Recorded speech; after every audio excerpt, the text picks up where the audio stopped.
this office, it's the place I work when I'm at home. And one of the inspiration for this video, for the hullabaloo, comes from this little book here. Let's just focus in on it here. It's called Geology in the Garden. 1890s, 1880s. It has no date on it, sadly. But you see it's called Geology in the Garden by Henry Ely, MA. Lots of lovely illustrations here, and what we see on this frontispiece here are actually some microfossils, beautifully engraved here.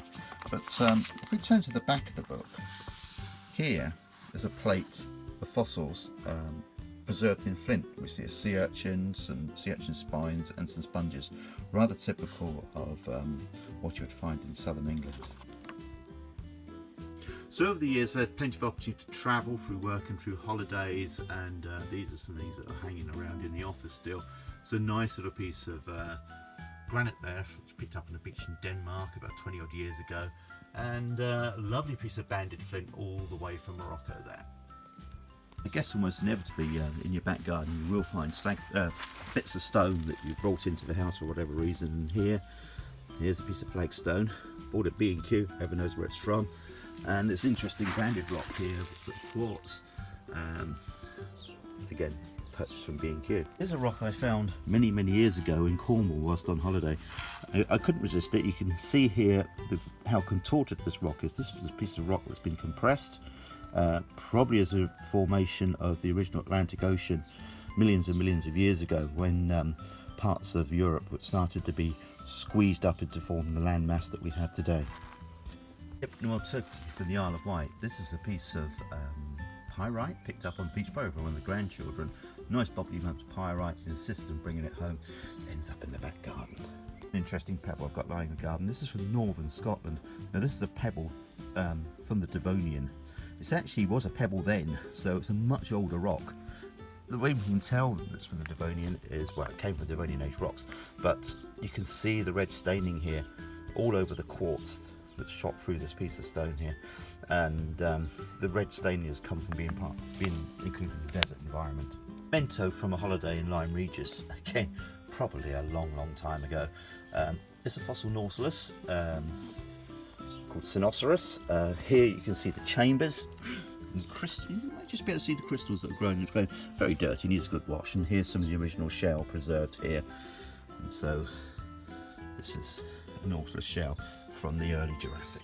Of course my wife finds great use for pebbles, decorative stone. More memories of Cornwall. Here we have some quartz, and this comes from near the Batallic mine in Cornwall. You can see the lovely crystal growth here. This has come from the debris from the mining process, so the tin ore would have been extracted, and this is just part of the rock that's lying around. And here's a bit of ammonite. See the lovely pattern on the shell. There's an ammonite here behind. These are from the Yorkshire coast.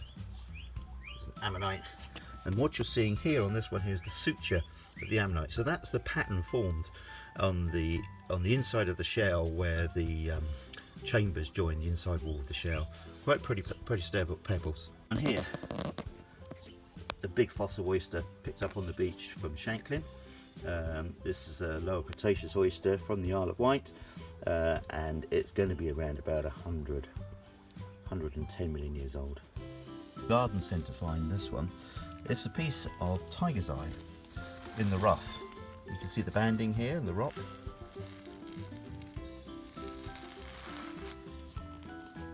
So down by the front door, we've got a range of different rocks. Here's a fossil oyster, some flints and chalk, and a nice piece of granite in there. But there's this lovely piece of granite here all the way from Cornwall. You can see, let's focus in on this, a lovely vein going through the rocks, some big crystals. It's actually a granite, but the big dark coloured crystals here are the mineral tourmaline, which has grown as an intrusion within the granite.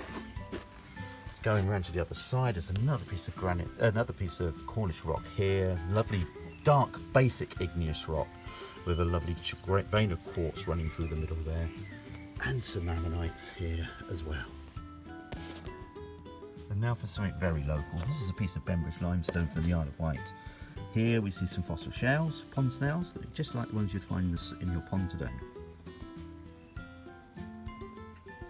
To finish up, here we see a micrasta, a sea urchin preserved in flint, just like the ones shown at the start of the book. Thank you for watching the video.